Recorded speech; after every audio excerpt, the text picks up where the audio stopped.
if the product being used is labeled for both IM or sub-Q administration, the sub-Q route is preferred. This reduces the chance of causing lesions in the muscle. Should some scar tissue persist after a sub-Q injection, it can be easily trimmed during hide removal. When administering a sub-Q injection, a 16 or 18 gauge 5/8 inch needle is the best choice. An 18 gauge needle should be used in a lighter muscled animal and a 16 gauge for a heavier muscled animal. In an animal like this one, a 16 gauge 5/8 inch B bevel needle would be a good choice.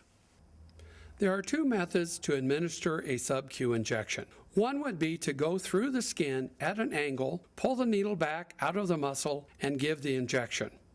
The second method to give a sub-Q injection is the tent method. The skin is pulled up and the injection is placed in the space that was created.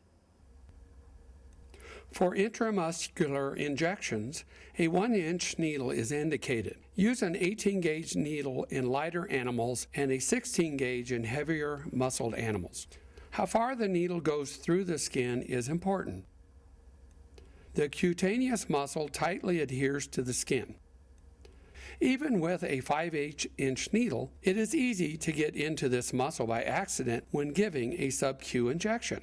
Intramuscular injections should go into the muscles which lie beneath the cutaneous muscle. 2 weeks prior to this demonstration, 2 sub-Q injections were given in the neck. One injection by the tent method, the other by angling the needle.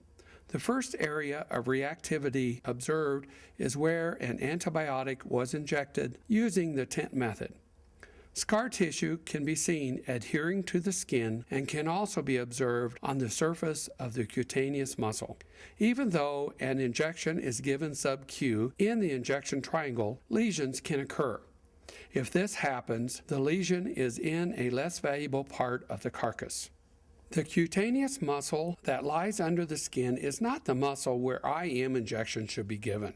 After the cutaneous muscle is reflected, a lesion is visible within it. An antibiotic was injected by the angle method, but the injection was not done correctly.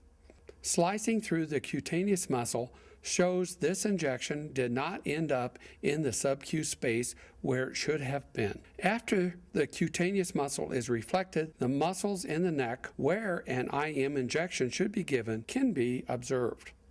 There are several muscles in the neck. Some scar tissue and firmness is evident in one of these muscles. Most likely, this lesion is from an injection given to this animal several months ago. The last muscle of the neck is being reflected. The small size of these muscles illustrates the limited area for giving IM injections. The muscles are triangular in shape. They are thicker toward the shoulder and thinner toward the animal's head. Putting the muscles together show the limited area in which to give an IM injection. The lesion observed on the surface and in one of the muscles is off-white and firm. It is most likely from an injection given prior to the ones administered 2 weeks ago for this demonstration. An important structure in the neck in front of the shoulder is the prescapular lymph node. Lymph nodes are found throughout the body and are important for developing an immune response.